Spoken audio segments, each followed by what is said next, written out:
السلام عليكم ورحمة الله تعالى وبركاته. الصلاة والسلام على سيدنا محمد وعلى آل محمد أجمعين. إخوتي المتتبعين، إخوتي الأفاضل، إخوتي الطيبين. جبت لكم اليوم وصفة صحية سحرية على قد قوتها. فعالة، يعني فورية، نتيجتها إيجابية. يعني وإن شاء الله راح تحكموا بنفوسكم. الوصفة الصحية هذه تخص بالسعلة أو الكحة. إخوانا المصريين هنا يسموها الكحة، السعلة أو الكحة. وكما تعرفوا في فصل الشتاء يكثر يعني الزكام والرشح والصداع والسعال والكلام ده كله. الوصفة هذه مكونها يعني تتكون من حاجتين، من مكونين، وأهم منهم المكون هو ده العلك الصنوبر. او نقربها لكم شويه لانه كل واحد كيفاش يسميها. علك الصنوبر اخواننا المصريين يسموها لبان الذكر، في مغرفه صغيره كما هيك. تغسليها، تنظفيها يعني من الأتربة ومن الشوائب ومن الحاجات، يعني المؤثرات الخارجية. تغسليها غسلة مليح، ومن بعد تحكمي المغرفة كما هيك معلقة شاي، تحطيها في مج كما هذا، ولا كاس ولا فنجان ولا كوباية، كل واحد كيفاش يسميها. المهم وتحكمي ماء مغلي، مغلي مغلي، تحكمي ماء مغلي،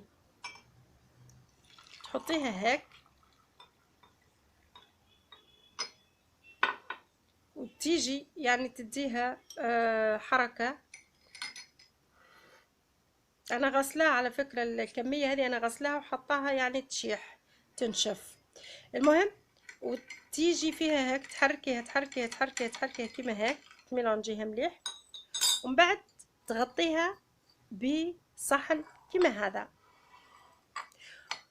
تغطيها بالصحن كيما هذا. تحبي تحطيها في كاس كيما هذا، ولا تحطيها في برطمان بغطاء وتعمليه مثلا مثل الكوبايه. المهم وتخليها لمده اقل حاجه ساعتين، اقل حاجه في ماء مغلي. لبن ذكر في كاس ماء مغلي، تخليها على الاقل ساعتين، دي اقل حاجه. اكثر يعني تقولي مثلا 4 ساعات 5 ساعات. تخدميها مثلا بالليل وقت الفجر، اما يصحي المريض يعني اللي عنده الكحة، يخلط الكاس كما هيك ويشربها، يشربها. صدقوني، الكيفية هذه كما قلت لكم عن تجربة. مهما كان المريض يعني، ربنا يشفي طبعا كل مريض ويعافانا وعافاكم ان شاء الله من الامراض هذه ولا امراض تانية. واي مريض باذن الله ربنا يشفيه. بالنسبة اللي عنده الكحة والسعال والصداع وحرقان بالزور والجراجم كما نقولوا بصفة عامة، الغيب والكحة والسعال، راها هذه الكيفية هذه راها نتيجتها فورية، مرة مرتين مهما كانت درجة الكحة والسعال. راها إن شاء الله بإذن الله، بإذن الله طبعا بعد شفاء رب العالمين.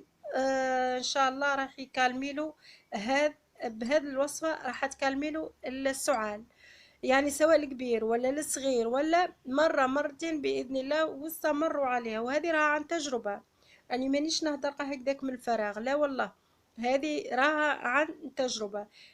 إخوتي الطيبين، جربوها لأي مريض يعني عندكم بالكحة، أو مثلا جراجم عنده مثلا حرقان بالزور، زكام، صداع. يعني هذا الوصفة هذه راها خير من الأدوية الطبية اللي نشروها. هذا الوصفة هذه طبيعية ومليحة يعني للمريض. جربوها إخوتي، اللي يكون عنده مثلا مريض سواء كبير ولا صغير، اللي عنده مريض يعني جربوا له هذه الوصفة، وإن شاء الله ربي يشفي ويشفي كل مريض مسلم بإذن الله. وعافانا وعافاكم الناس اللي لبس عليها، ربنا يعافيهم ويعافينا إن شاء الله. وش نقول لكم، دلوقتي أقول لكم يعني مزيد من التألق مع وصفات بإذن الله. شجعوني باللايك وشجعوني بالمتابعة وشجعوني بالمشاهدة. وأقول لكم دروك مع السلامة، وإلى الملتقى بوصفات أخرى بإذن الله. مع السلامة.